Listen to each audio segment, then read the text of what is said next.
Bonjour et bienvenue sur Projet Libre. Je m'appelle Walid Nou, je suis tombé dans la marmite du logiciel libre il y a plus de 20 ans. Que vous soyez libriste confirmé ou néophyte, venez découvrir avec moi les portraits des femmes et des hommes qui font du logiciel libre. Communauté, modèle économique, contribution, vous dit tout. Bienvenue pour ce second épisode consacré à Castopod. Je vous conseille très fortement d'écouter le premier épisode avant d'écouter celui-ci. Je suis très heureux de retrouver Yacine Dogri et Benjamin Bellamy pour continuer la discussion. Longue discussion qui se finira après le générique de fin par un petit extra technique. C'est une nouveauté qu'on voulait tester. Voilà, bonne écoute. Revenons un peu sur un sujet qu'on a abordé au tout départ. J'aimerais bien comprendre comment vous financez tous les développements autour de Castopod. Quelles sont toutes les sources de revenus que vous avez qui vous permettent de travailler tous les deux sur Castopod? On travaille pas au même niveau sur Castopod. Yacine disait qu'il est architecte et le contributeur principal. Moi, j'interviens maintenant assez rarement sur le code. Donc, ça va être plus sur des questions de gouvernance. Sur ce qui est du financement, aujourd'hui, on a plusieurs sources de revenus. Donc, on a évoqué NLNet, qui nous a soutenus au départ et qui nous soutient encore aujourd'hui. En particulier, on a un projet de développement de moteur de plugin qui est soutenu par NLNet. On a également des donateurs sur Open Collective. On a une page Open Collective qui est très très peu utilisée parce qu'en fait on la met très peu en avant et on en parle très peu. Et si tu m'avais pas posé la question des financements, j'aurais probablement oublié d'en parler d'ailleurs. En tout cas, vous pouvez aller sur Open Collective/Castopod pour faire des dons si vous souhaitez apporter une contribution que vous savez pas comment. Et puis, on a une offre d'hébergement en mode SaaS, ce qui est ultra classique. On disait tout à l'heure qu'on s'était inspiré de WordPress. On s'est aussi inspiré de WordPress là-dessus. C'est-à-dire que on a castopod.org où vous pouvez télécharger la solution et vous auto-héberger, et castopod.com où en quelques clics et 30 secondes, vous pouvez avoir votre instance à vous sur votre propre nom de domaine qui est installé et qui fonctionne, et puis vous n'avez pas à vous soucier des backups, des mises à jour, etc. On s'occupe de tout pour vous. Et puis on a également les activités d'Adores qui peuvent être soit des activités de conseil, soit de publicité, soit de service. On travaille beaucoup, on n'en a pas beaucoup parlé, mais on travaille pas mal sur la transcription automatique, ce qui permet de faire de l'indexation. On a d'autres projets qu'on va peut-être pas parler aujourd'hui parce que sinon on va faire un épisode de 5 heures. Et donc, en fait, on a des sources de revenus qui sont assez multiples aujourd'hui. Il y a un truc que je trouve assez intéressant, c'est la tarification de vos offres SaaS. Parce qu'en fait, quel que soit le plan, on a les mêmes fonctionnalités. Et ça, je trouve ça super parce que la plateforme où j'étais, par exemple, avant, c'était des fonctionnalités en moins. Tu veux rajouter un bouton mastodon, il te faut le plan supérieur. Tu vas voir tel stat, il faut le plan supérieur, etc. Et en fait, c'est hyper frustrant, surtout quand tu veux faire un podcast comme moi et que tu veux pas en faire ta vie, quoi. Vos offres, je voudrais bien que vous en disiez quelques mots parce que j'ai trouvé ça vraiment, en tout cas pour moi, c'est super. Ouais, ça c'était vraiment un choix fort qu'on a fait dès le début. Moi, je voulais pas qu'on ait 3 offres avec 3 niveaux de fonctionnalités différents. Je voulais pas qu'on ait un Castopod Community et un Castopod Enterprise. Je voulais pas qu'on fasse du faux open source. C'est vraiment du vrai open source et du vrai logiciel libre. Si vous téléchargez la version de Castopod sur castopod.org ou si vous payez un hébergement SaaS sur castopod.com, c'est le même logiciel. Ce qui va changer après, ça peut être des services annexes. Ça peut être par exemple un niveau de CDN. Ça peut être un espace de stockage. Mais on essaye en tout cas de faire des offres où tout le monde a les mêmes fonctionnalités. On veut pas que vous vous sentiez bridé ou enquiquiné. Et après, vous allez payer vraiment par rapport à ce que ça coûte. C'est-à-dire que si vous avez un podcast avec un épisode d'1 heure par semaine, l'espace disque, c'est presque rien. Ça coûte vraiment pas cher. Et donc, notre offre de base, qui est à moins de 10 euros TTC par mois, elle va suffire. Si vous êtes une radio associative qui a 24 heures de direct, podcasté tous les jours, ça va commencer à faire. Et forcément, à l'arrivée, ça va demander un espace disque qui a absolument rien à voir, qui va coûter plus cher. Et évidemment, il n'est pas question pour nous de facturer un montant inférieur à ce que ça coûte en frais d'hébergement et en particulier en frais de disque dur. Donc, nos offres derrière, elles sont calibrées par rapport à ce que coûte une infrastructure technique mais pas par rapport à ce qu'on estime que vous avez dans les poches ou par rapport à des fonctionnalités pour vous frustrer, vous dire non mais si t'en veux un peu plus, il va falloir payer un peu plus. C'est vraiment l'idée, c'est d'être totalement transparent. Je rajouterai une chose, c'est que du coup l'offre, elle est illimitée en nombre de podcasts parce que pour nous, que j'ai un podcast à 10 épisodes ou 10 podcasts à un épisode, c'est exactement la même chose. Ça prend pas plus de place, ça coûte pas plus cher. Donc il n'y a pas de raison de vous faire payer 10 fois plus alors que vous avez la même quantité de données, la même durée. Aujourd'hui, si vous allez sur castopod.com, si vous avez un podcast, si vous en avez 2, 4, 5, 10, 20, ça va vous coûter la même chose. Donc l'idée, c'est vraiment de payer par rapport à ce que ça coûte in fine. Ce qui est un peu déroutant parce qu'en particulier sur le marché français, qui est un marché qui est encore en croissance, ce qui est assez différent du marché américain qui est un peu plus stable, on a beaucoup d'offres illimitées par podcast, c'est-à-dire vous pouvez mettre autant d'épisodes que vous voulez, de la durée que vous voulez. Nous, on n'a pas ça parce qu'il y a une limite d'espace de stockage. Parce que l'espace de stockage, forcément, quelqu'un le paye à l'arrivée. Donc, on est un peu à contre-courant des offres francophones et un peu plus dans l'ordre de ce qui se fait outre-Atlantique, où les gros hébergeurs aux États-Unis, ils sont plus dans une logique de dire bon vous allez payer à l'heure ou à la minute ou etc. Donc nous on n'en est pas là, on fait pas payer à l'heure ou à la minute. Déjà parce que en fonction de la qualité, ça c'est pas pareil du tout.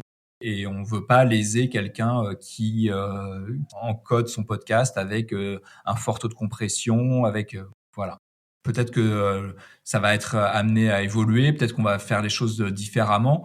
En tout cas, l'idée, ça sera toujours la même, c'est vous payez pas par rapport à une taxe, par rapport à ce qu'on pense que vous avez dans les poches ou par rapport à des fonctionnalités, c'est par rapport à ce que ça coûte. Donc, il peut pas y avoir de surprise en fait. Je trouve ça vraiment intéressant parce que ça met tout le monde sur le même piédestal, quoi. Celui qui sait qu'il va en faire sa vie et celui qui sait qu'il veut faire ça à côté et que ça et qui, comme moi, ça lui coûte de l'argent de faire ça et ça lui en rapporte pas, quoi. Et ça, c'est vraiment bien et moi, l'exemple vraiment, c'est les statistiques, quoi. J'étais tellement frustré de pas avoir des stats, qui m'intéressaient, qu'il fallait que je paye plus encore. Ça, c'est encore autre chose. C'est-à-dire que nous, on estime que, en tant que créateur de contenu, que créatrice et créateur de contenu, vos données vous appartiennent à vous. Votre audience vous appartient à vous.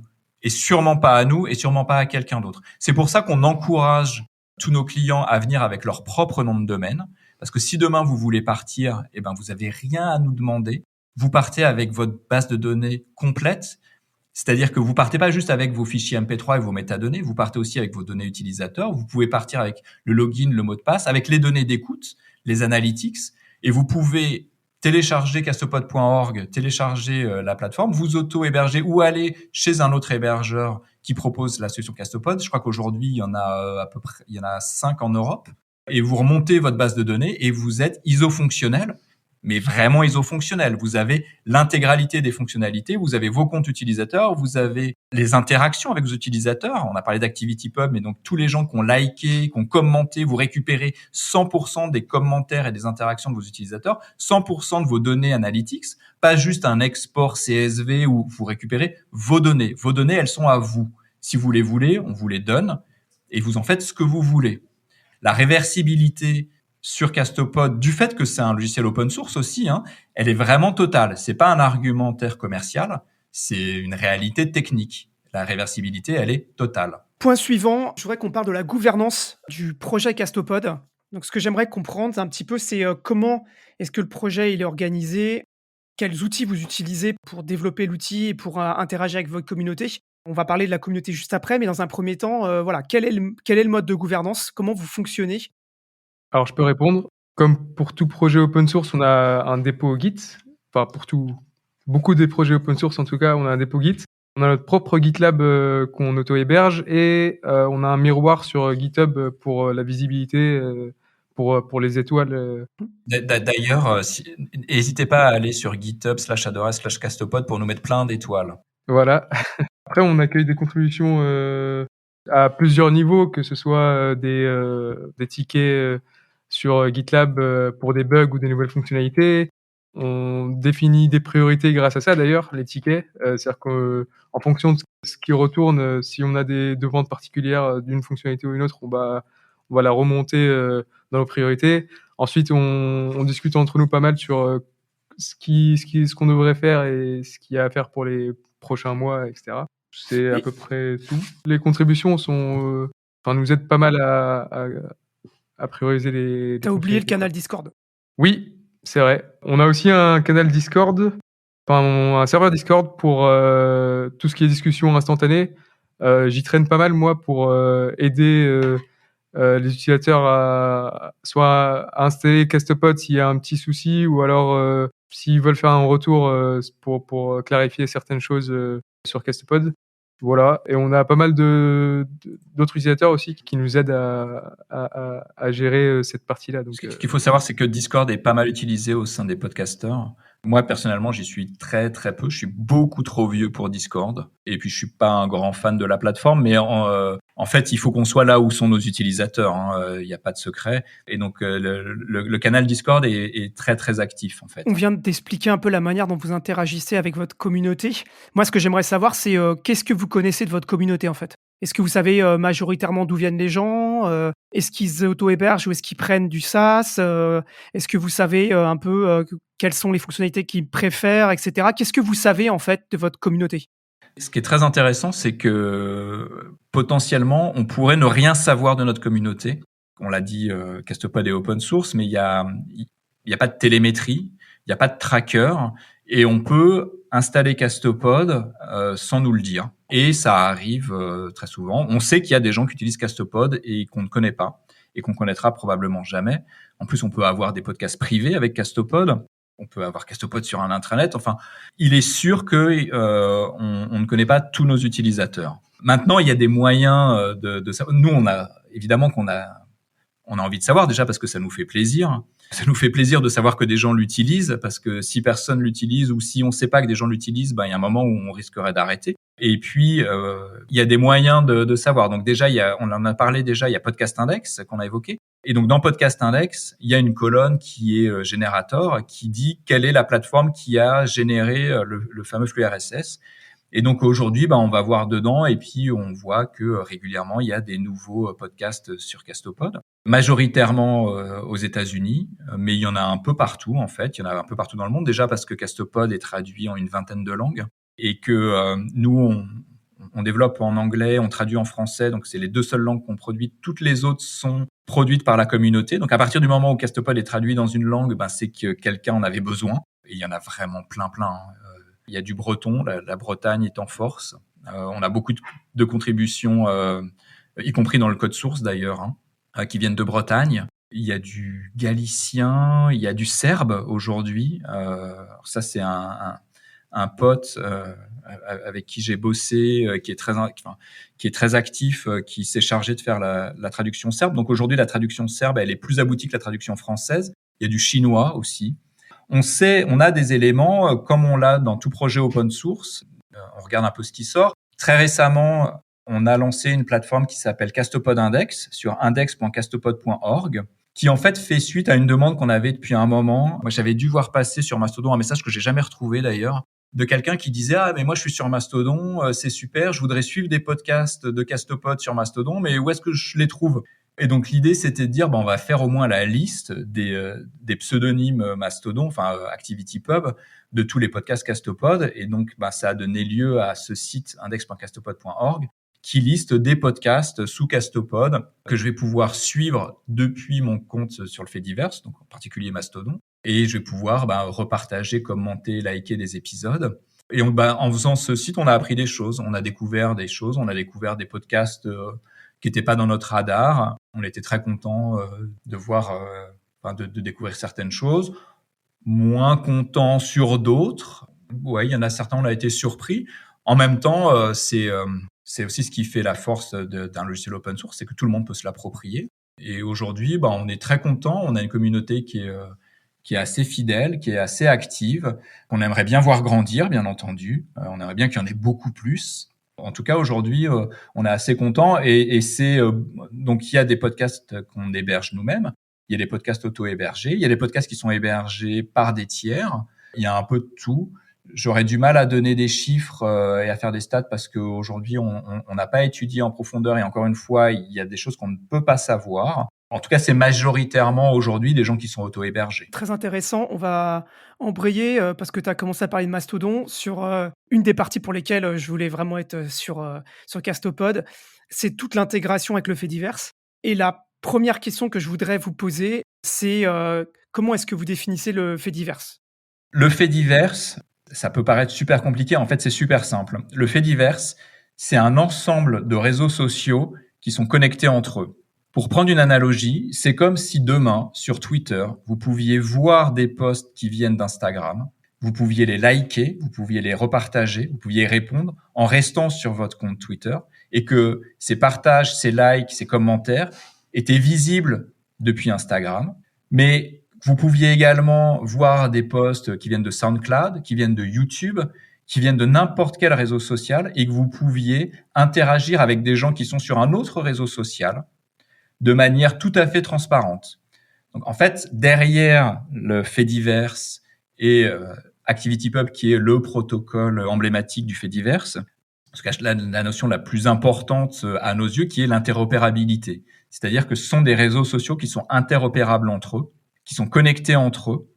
Et c'est ce qui fait que vous pouvez passer d'une plateforme à l'autre en pouvant échanger, interagir avec des gens qui sont pas sur la même plateforme que vous. Et vous n'êtes pas prisonnier d'une plateforme. C'est-à-dire que ce qui est dans une plateforme du fait divers peut en sortir et d'autres choses qui sont à l'extérieur peuvent y rentrer.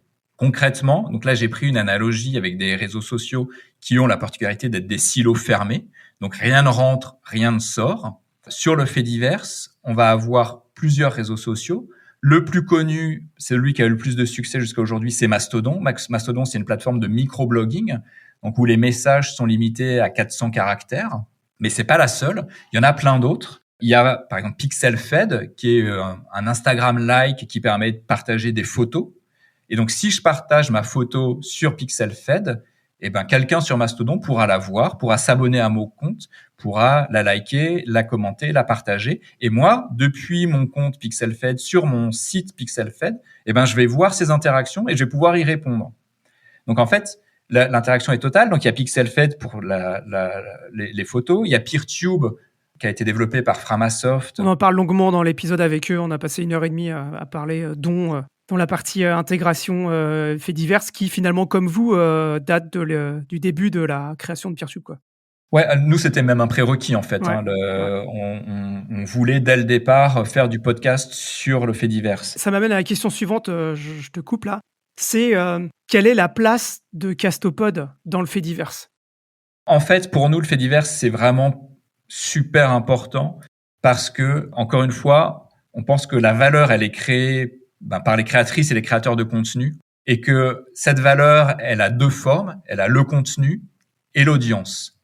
Et donc, votre contenu, il faut que vous en soyez totalement maître. Et pour ça, une plateforme open source permet de s'auto-héberger et de garantir que mes contenus sont chez moi.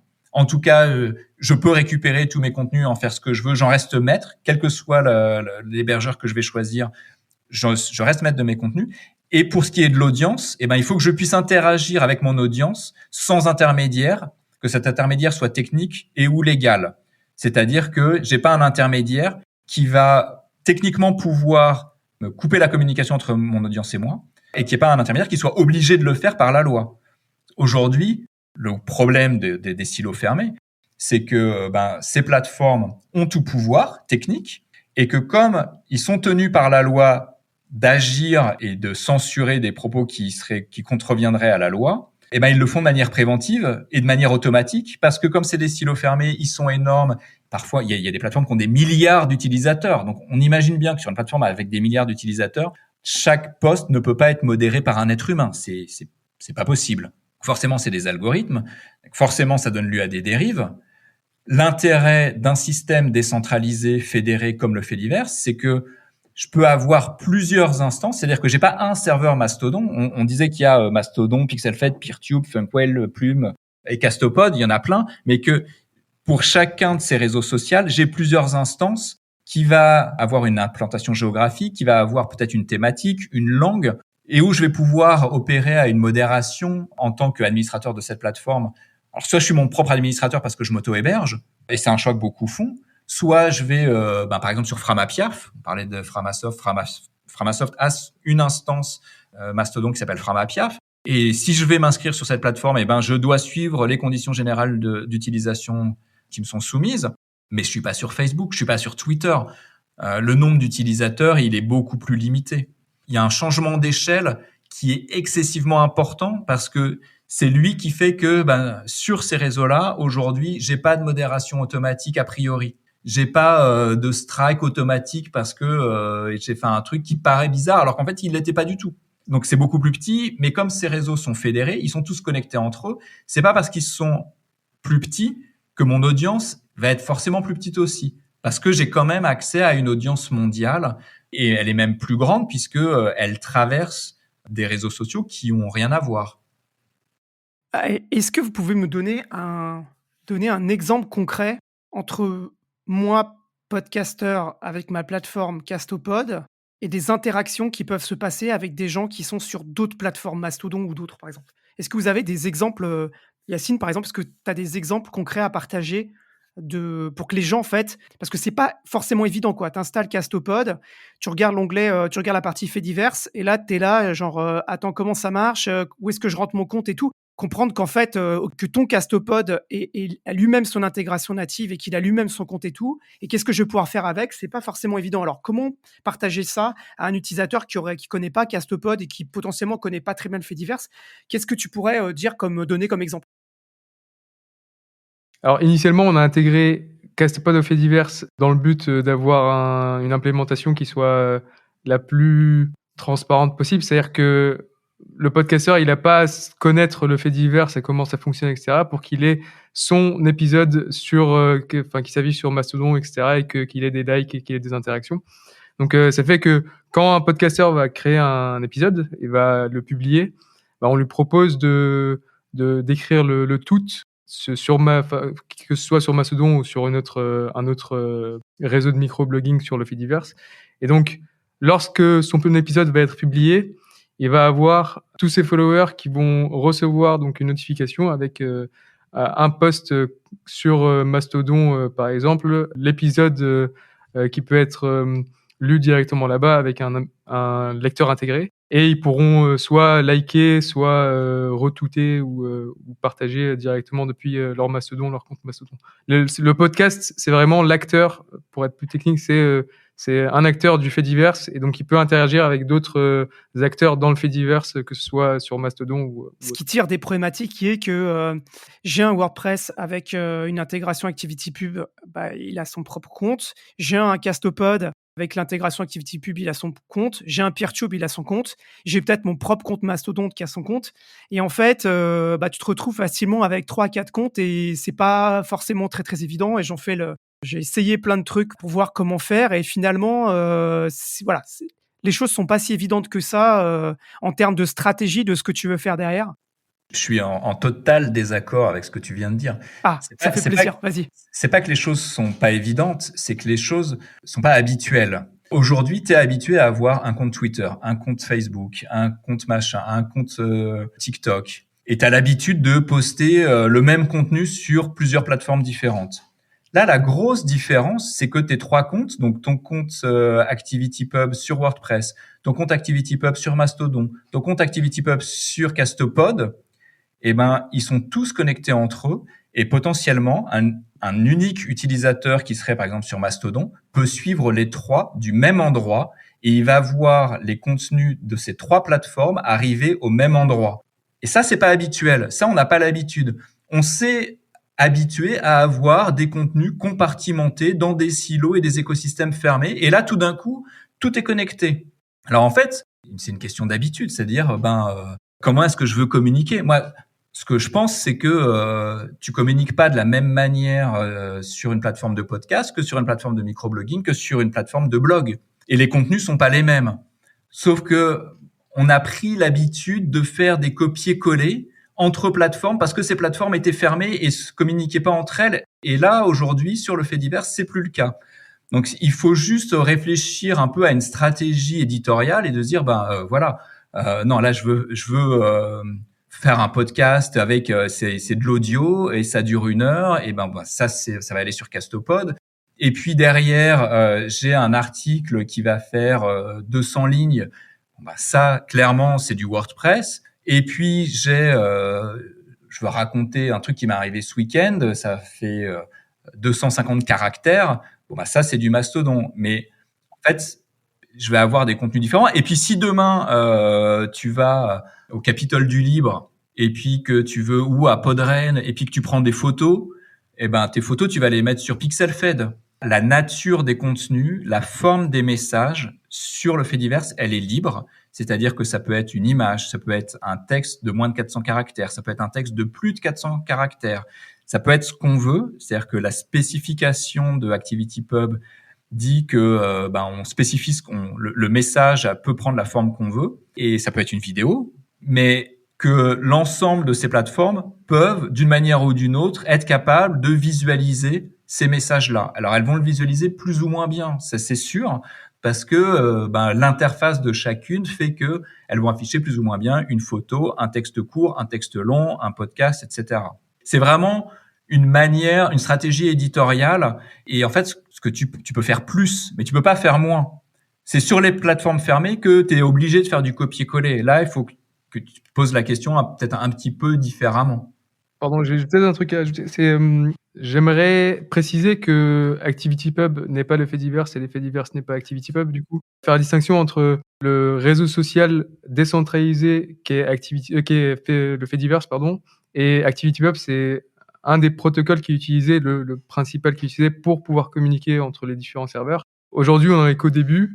ActivityPub date de 2018. Avant, il y avait d'autres protocoles pour faire la même chose, mais ils n'étaient pas forcément adaptés, etc. ActivityPub n'est pas forcément adapté aujourd'hui. Peut-être qu'il y aura des évolutions. C'est un peu la cacophonie quand même. Il y a beaucoup de choses qui se passent. C'est tout nouveau.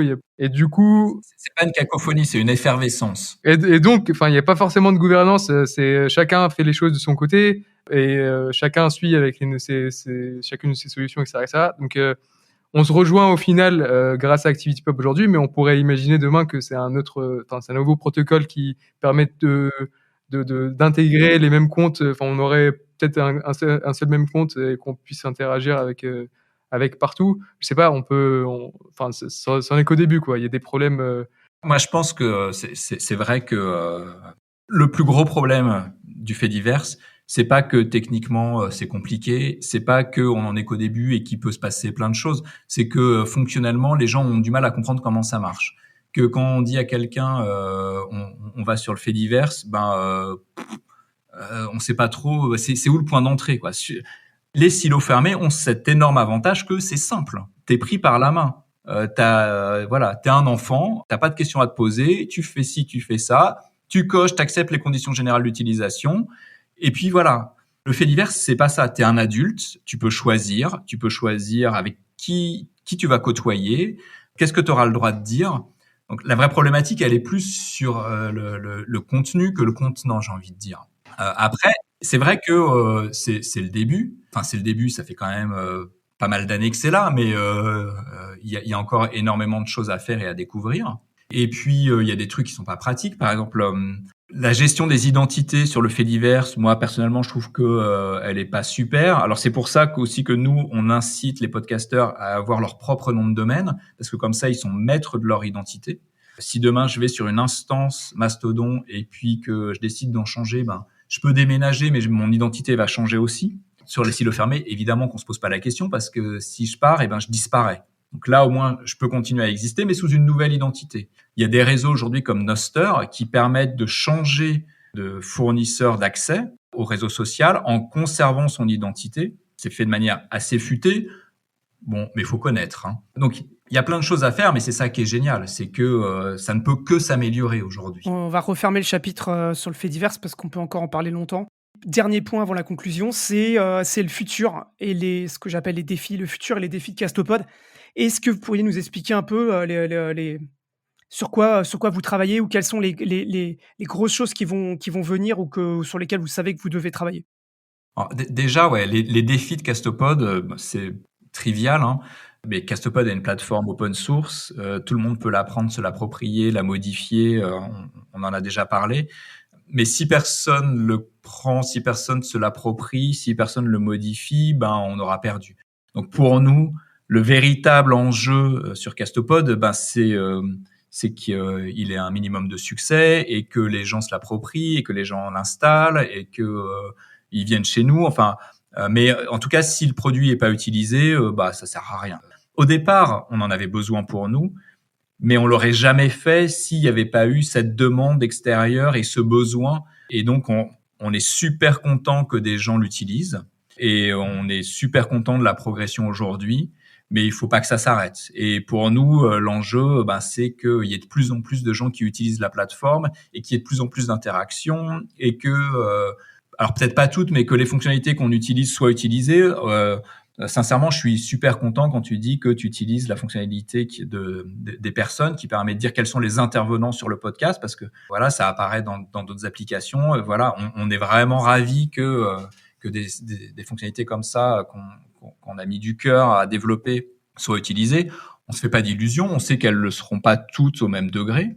Et pour ça, on a besoin des retours des utilisatrices et des utilisateurs, de savoir qu'est-ce que vous aimez, qu'est-ce que vous aimez pas, qu'est-ce que vous voulez qu'on change. Et puis, si vous voulez faire des merge requests, allez-y.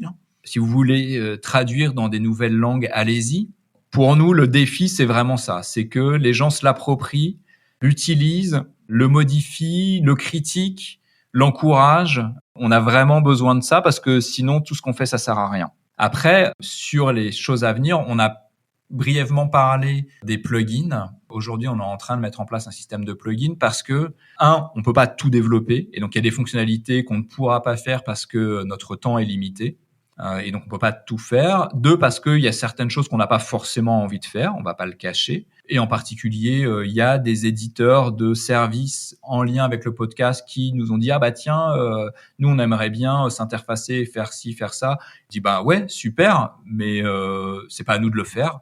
C'est pas à nous de faire la promotion d'une solution plus qu'une autre. Et donc ça, on en attend beaucoup parce que on pense qu'il peut pas y avoir d'écosystème vivant si tout le monde peut pas venir participer facilement. On peut pas dire que on fait la promotion de l'interopérabilité si on la promeut pas sur notre propre plateforme. Et l'architecture en plugin en fait partie. Et encore une dernière fois, on n'invente rien. C'est aussi ce qui a fait le succès de WordPress. Et puis derrière, on attend aussi pas mal sur la monétisation puisqu'on a une solution de monétisation sur Castopod. Plus exactement, chez Adores, qui est activable sur Castopod et sur laquelle on a pas mal d'attentes parce qu'on pense qu'elle est assez chouette. Yacine, est-ce que tu veux rajouter des choses sur les défis, le futur ou des nouvelles fonctionnalités qui arrivent et tout ce genre de choses? Juste un petit truc à préciser, puisqu'on avait parlé de faits divers, etc., et de l'intégration avec Castopod. Il y a quand même quelques fonctionnalités aujourd'hui qui manquent entre Castopod et le fait divers, à savoir juste les hashtags, pinguer une personne en particulier Ouais, je confirme. dans le fait divers. Et du coup, il y a un peu de réusinage de code à faire côté implémentation. Ça fait longtemps que je l'avais implémenté en 2021. Et du coup, j'ai beaucoup appris depuis. Je sais qu'il y a un petit réusinage à faire pour que tout fonctionne pour le mieux, quoi. Et donc ça, c'est aussi prévu dans les mois prochains, quoi. Voilà. En guise de conclusion, j'aimerais vous poser 3 questions. La première, c'est qu'est-ce que vous diriez à un auditeur de podcast pour présenter Castopod en quelques phrases? La première chose, c'est rien puisque l'auditeur de podcast, il n'est pas sur Castopod. Il est sur son application d'écoute. Alors ceci dit, je vais quand même me forcer à faire une vraie réponse. Un auditeur de podcast qui, par exemple, aurait des problèmes d'accessibilité et qui voudrait pouvoir accéder à un podcast avec de la transcription et qui voudrait consommer un podcast qui ne propose pas de transcription parce qu'il est hébergé sur une plateforme qui ne permet pas d'insérer de la transcription, et dans ce cas-là, je lui dirais demande à ton podcasteur préféré d'aller sur une plateforme qui est compatible Podcast 2.0 et qui en particulier permet de mettre de la transcription. Et évidemment, j'aurais tendance à conseiller Castopod, mais je suis pas sûr d'être tout à fait objectif sur le choix, je dois le reconnaître. En tout cas, en tant qu'auditeur ou auditrice, il y a un véritable enjeu à exiger des plateformes qui sont ouvertes, libres et qui apportent des vraies fonctionnalités.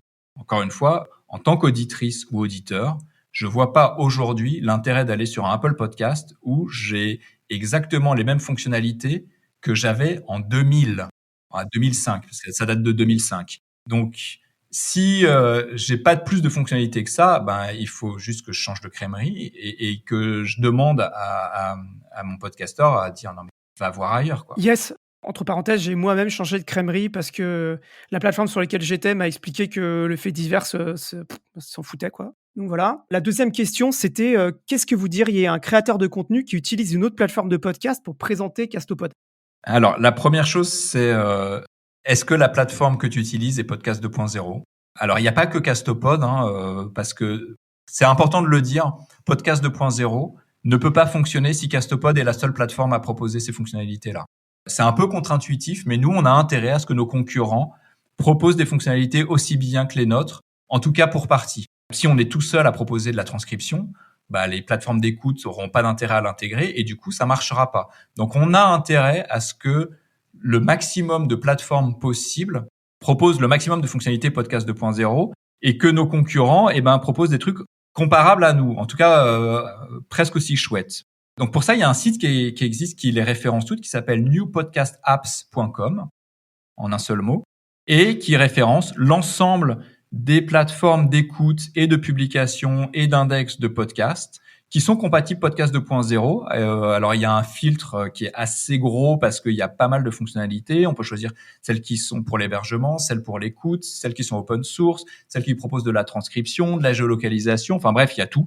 Et donc, on va pouvoir chercher si je suis un podcasteur, quelle est la plateforme qui me convient le mieux? Et puis, vous verrez que très vraisemblablement, c'est Castopod. Mais en tout cas, faites-vous votre idée.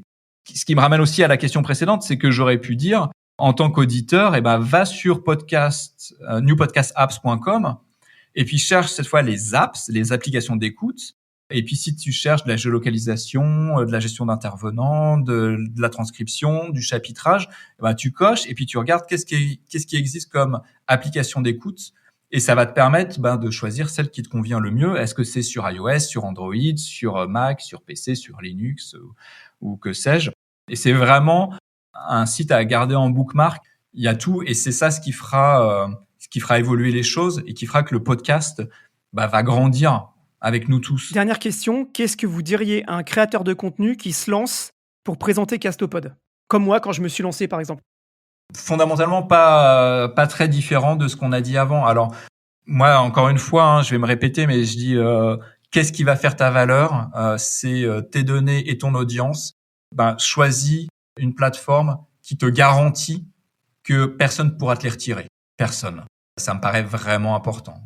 Sur un écosystème fermé ou sur une plateforme fermée, si t'es déréférencé, t'as perdu tout le monde. Tes étoiles sur Apple Podcast, elles peuvent disparaître. Tes likes sur Castopod, ils ne peuvent pas disparaître. Personne, techniquement, ne peut les retirer. C'est pas possible. Ils sont sur ta plateforme, c'est ton réseau social. Ce qui est important, c'est que Castopod ait son propre réseau social. C'est pas le seul, c'est toutes les plateformes du fait divers, c'est le cas. Et donc Castopod ait son propre réseau social qui est connecté à d'autres, donc t'es pas limité à ça. Du coup, on peut pas te censurer. Tu peux toi t'auto-censurer pour X ou Y raison, mais on peut pas te censurer. C'est techniquement pas possible. Et ça me paraît fondamental de comprendre ça parce que y a tellement de créatrices et de créateurs qui se sont pris des strikes sur des plateformes fermées et qui sont été. Alors soit juste tu peux être démonétisé. Enfin, il y a différentes tailles de bâtons. Soit tu disparais complètement, mais c'est quelqu'un qui a pris la décision pour toi. C'est pas toi qui a pris ton risque à mesurer, qui a dit non, ça je le garde, je prends le risque. Sur ces plateformes-là, dont Castopod fait partie, c'est toi qui décides et c'est toi qui assumes ton risque et c'est toi qui décides de est-ce que ça je le garde, est-ce que ça je le supprime. T'es toujours responsable au regard de la loi. Ça, c'est valide sur toutes les plateformes, mais c'est toi qui prends la décision, personne d'autre. Ok, c'est un bon mot de la fin. Je vais faire moi-même une petite tribune libre, une fois n'est pas coutume. J'ai migré vers Castopod en décembre et j'en suis très content parce que j'ai gagné déjà toute l'intégration au fait divers. Ce qui est très agréable, surtout quand tu fais un podcast qui parle de logiciels libres et de standards ouverts. Donc, l'audience est en bonne partie là, quoi. Donc j'ai trouvé ça vraiment hyper intéressant. J'ai pas perdu grand-chose pour être tout à fait honnête. Il y a des trucs qui étaient, peut-être un peu mieux sur certaines autres plateformes. Je pense, typiquement de l'édition de chapitrage, par exemple, où on en a déjà parlé. Bon, voilà, il y a des trucs qui sont un peu perfectibles et tout, mais j'ai pas perdu de fonctionnalité. Donc ça, c'est vraiment très cool, quoi. Je suis passé à une plateforme, libre que je trouve en plus intéressant, je vais pas le cacher, ce qui est très cool pour moi, c'est que vous êtes français et qu'on peut parler et que vous pouvez m'expliquer un peu votre philosophie, ce que vous voulez faire, et cetera. Je trouve que c'est intéressant quand tu es créateur de contenu de pouvoir, comprendre, qu'est-ce que veulent faire en fait les gens qui font cette plateforme, quoi.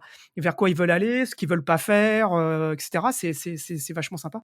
Je suis hyper content, d'avoir migré sur Castopod. J'avais vraiment envie de faire cet épisode avec vous, parce que j'avais envie que vous puissiez, aussi partager un peu les discussions que nous on a pu avoir en off, sur les différents salons. Merci de faire, cette plateforme, en tant qu'utilisateur, quoi, en tant que créateur de contenu, c'est vraiment très chouette. Je vous dis à bientôt, chères auditrices, auditeurs. Voilà, c'est le plus long épisode, je pense, qu'on ait fait. Voilà, et puis si ça vous intéresse, eh ben, on va passer un bonus. On va tester un truc qui est une idée de Benjamin. Voilà, de parler de sujets autres, un peu plus techniques, etc. Voilà, donc, et merci à tous les deux. Merci Yacine, merci Benjamin pour votre temps. Merci. Merci, et puis merci d'être là, parce que si t'étais pas là, on ne servirait à rien.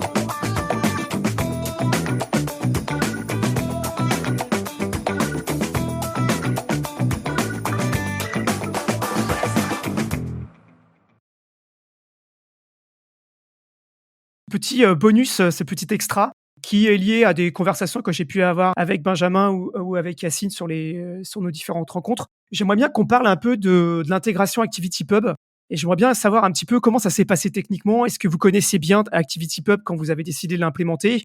Yacine, qu'est-ce que tu peux nous en dire? Alors, c'est pas évident, en tout cas, c'était pas évident quand j'avais commencé à implémenter. Je connaissais rien de ActivityPub, c'était en 2021, je crois, donc j'ai dû tout apprendre. Sachant que les ressources en termes de dev, en ce qui concerne le fait divers, elles sont pas nombreuses. Je m'étais reposé sur quelques articles de Mastodon, comment ils avaient fait eux, et du coup, et surtout la spec d'ActivityPub, qui est longue, beaucoup de texte, pas beaucoup d'images, pas évident à comprendre a priori, et du coup, c'est plusieurs allers-retours. À un moment donné, j'ai dû me lancer à écrire du code. J'avais installé un serveur Mastodon où j'avais demandé à Benjamin qu'on en ait un pour faire des tests directs avec. Donc c'est des allers-retours entre du code, des tests avec ce qu'on avait pour le dev, quoi. Lire et relire la spec de ActivityPub jusqu'à comprendre, parfois pas comprendre et revenir dessus pour comprendre. Donc ça a pris quelques mois quand même. Ce qui était compliqué, c'est le fait qu'il n'y ait pas de ressources, pas vraiment d'outils pour tester les implémentations. En tout cas aujourd'hui, c'est ce qui manque. Je crois qu'il y avait eu quelques initiatives pour, FediDB, je crois à l'époque, qui voulait faire une sorte de serveur mock pour pouvoir tester en local, mais ils ont pivoté sur autre chose. Voilà, s'il y a un truc à savoir sur ActivityPub, c'est que c'est pas évident à implémenter. Et donc aujourd'hui, comme Mastodon est la référence en termes de Fediverse, c'est le logiciel qui est plus utilisé aujourd'hui dans le Fediverse, on a tendance à tester avec une implémentation Mastodon, et voilà, il y a des avantages et des inconvénients. Et ensuite, après ces mois d'implémentation, on avait sorti une première version Alpha 42, je me rappelle qu'elle soit en avril 2021. Et puis avec les retours des utilisateurs, on peut corriger les bugs à droite à gauche. C'est vraiment implémenté de façon pratique et pas tant faire des schémas avant, etc. Combien de temps vous avez mis pour avoir une version stable avec l'intégration ActivityPub? Castopod complet, c'est-à-dire la première version de Castopod? Je veux dire la fonctionnalité, pour que vous la considériez comme vraiment stable et mature, la fonctionnalité ActivityPub. Dès la 42. Hein. Ouais, et puis après, il y avait quand même quelques petits bugs à droite à gauche, mais on les a corrigés au fur et à mesure. Et le plus compliqué, c'était quand même de sortir la 42 parce qu'il fallait comprendre comment tout ça fonctionnait.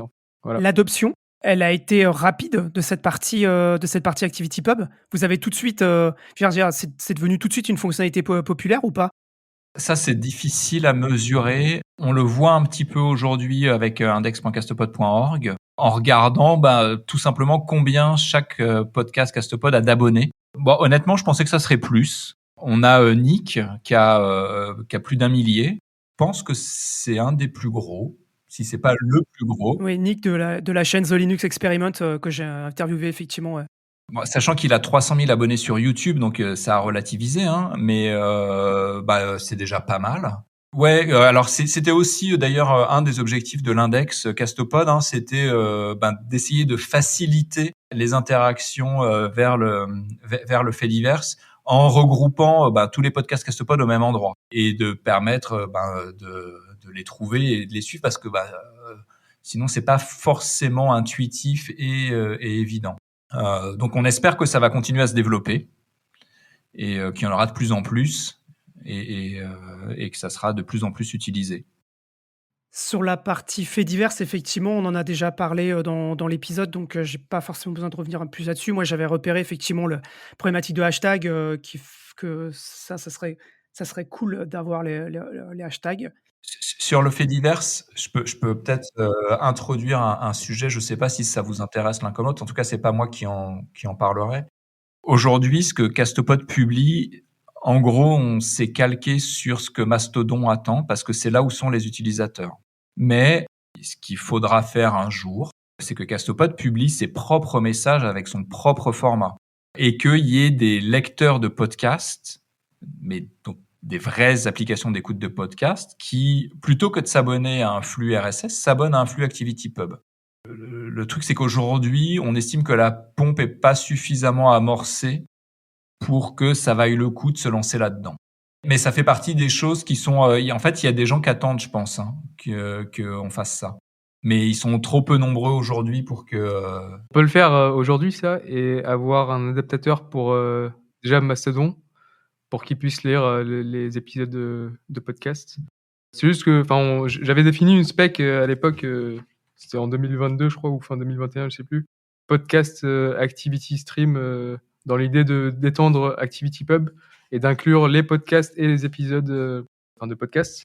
Je pense que dans le réusinage dont je parlais dans l'épisode principal, je vais peut-être intégrer ça directement et voir avec Mastodon comment faire une merge request ou quelque chose à Mastodon pour que... C'est un aspect qui est ultra technique et qui est ultra important parce que à terme, alors c'est l'idée qu'on avait au début, hein, qui était très naïve, mais qui pour moi est toujours valide, c'est que à terme le podcast doit rester décentralisé, mais pas forcément sur du RSS, et que je pense que ActivityPub est peut-être une alternative à RSS parce que ActivityPub, il y a beaucoup plus de fonctionnalités, la pagination, RSS c'est ultra limité. Et avec ActivityPub, on peut faire beaucoup, beaucoup plus de choses. Et donc, nous, on s'était dit, on va faire les deux. Et puis, peut-être qu'un jour, ActivityPub, JSON, tout ça, va supplanter le RSS pour le podcast et qu'il y ait des applications d'écoute de podcast qui finiront par ne plus parler que ActivityPub. C'est de la science-fiction aujourd'hui, très clairement. En tout cas, nous, on est toujours sur cette direction-là de créer un podcast Activity Stream dont Yacine a écrit la spec. Donc la spec, elle est publique, elle existe aujourd'hui, elle est juste implémentée par personne, y compris nous. On l'implémente pas. Si, on l'implémente. On l'implémente, mais pas comme il faut, en fait. C'est juste un petit détail, mais du coup, j'avais eu une discussion avec quelqu'un, on en parlait par mail, et il m'avait expliqué que ça, c'était possible aujourd'hui et qu'on pouvait juste faire un adaptateur assez rapide, facile sur Mastodon pour pouvoir lire des épisodes, en fait. Mais voilà. Il y a aussi tout un aspect de convaincre potentiellement d'autres hébergeurs, d'autres plateformes de hosting de faire de même finalement, pour que ça ait vraiment un intérêt. Ah bah oui, bien sûr. Mais c'est un peu la démonstration par l'exemple.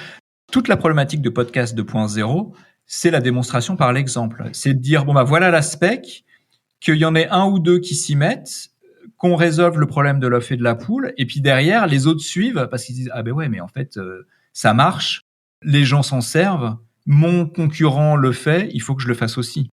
C'est la preuve par l'exemple et par le succès. Je voudrais qu'on parle d'un autre sujet qui est pour moi hyper important, parce que je l'utilise et que je trouve ça vraiment très, très cool. C'est OP3, op3.dev, et j'aimerais beaucoup qu'on en parle. Pour moi, ça se traduit sur mon podcast par je peux donner des statistiques publiques à ma communauté. Donc ça, je trouve ça très, très cool.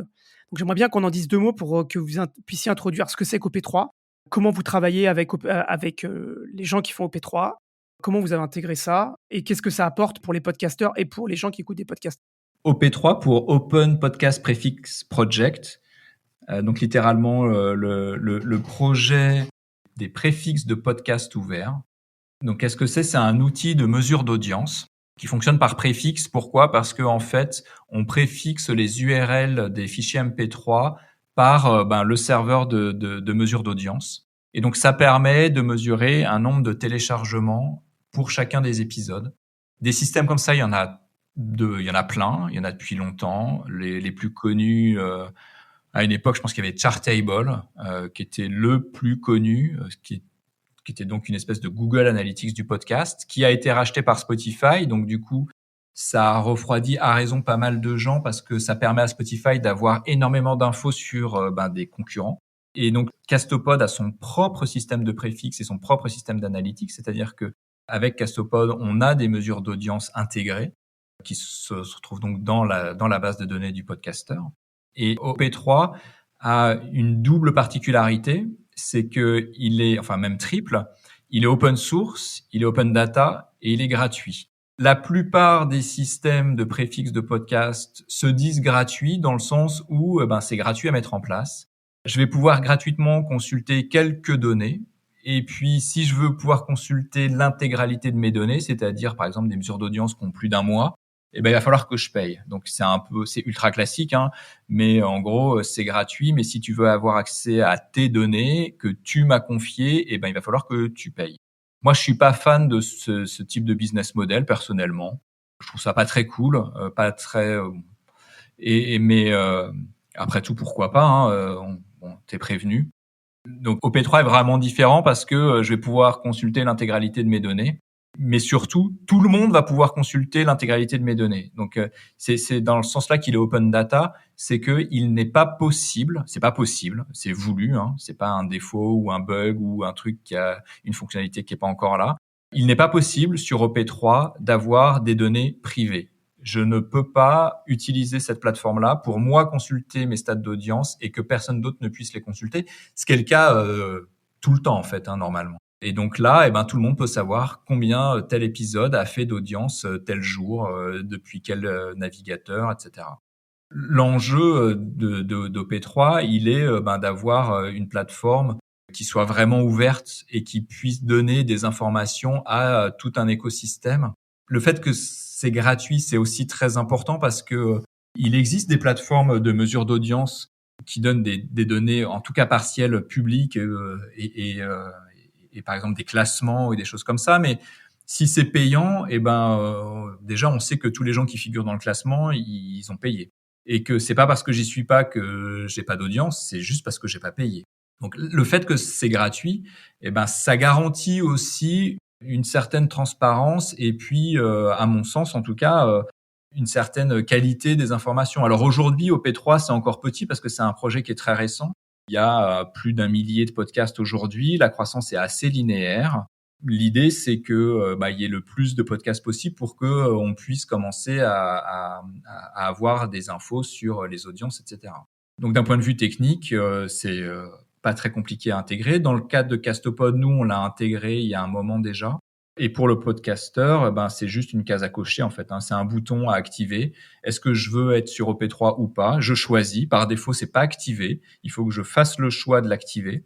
Et si je l'active, en fait, du coup, j'aurai des stats à 2 endroits. Je les aurai sur Castopod et sur OP3. Et sur OP3, tout le monde pourra les consulter. Ce qui fait aussi que OP3 joue un peu le rôle de tiers de confiance. C'est pas un tiers certificateur, en particulier, même si les méthodes de mesure sont conformes à la norme IABV2. C'est pas pour autant que la plateforme est certifiée IABV2, parce que ça coûte assez cher. Mais en tout cas, ça me permet de faire des comparaisons et d'avoir plein d'infos. Et pour la petite histoire, c'est ce qu'on utilise pour faire le top 50 sur index.castopod.org. C'est-à-dire que on va chercher des infos de mesure d'audience d'OP3 pour ces podcasts-là. Alors, comme l'index Castopod comme son nom l'indique, ne concerne que des podcasts hébergés sur Castopod, il y a rien d'autre, mais on pourrait faire un classement avec des podcasts autres que ceux qui sont hébergés par Castopod, pour peu qu'ils utilisent OP3. Finalement, quand moi j'active la case à cocher pour dire que je veux l'intégration avec OP3, j'ai pas de lien sur le site de mon podcast, quelque chose qui me pointe vers les stats. Je suis pas sûr. Ça, on vient de l'ajouter. Du coup, ce sera pour la prochaine release. Voilà. Génial, parce que justement, je disais, ouah, trop bien, à travers Castopod Index, je peux aller voir, trouver les stats des podcasteurs. Et donc ça, je trouvais ça très cool. En fait, l'URL, elle est pas secrète, elle est totalement publique. Ce qu'utilise OP3, c'est le GUID.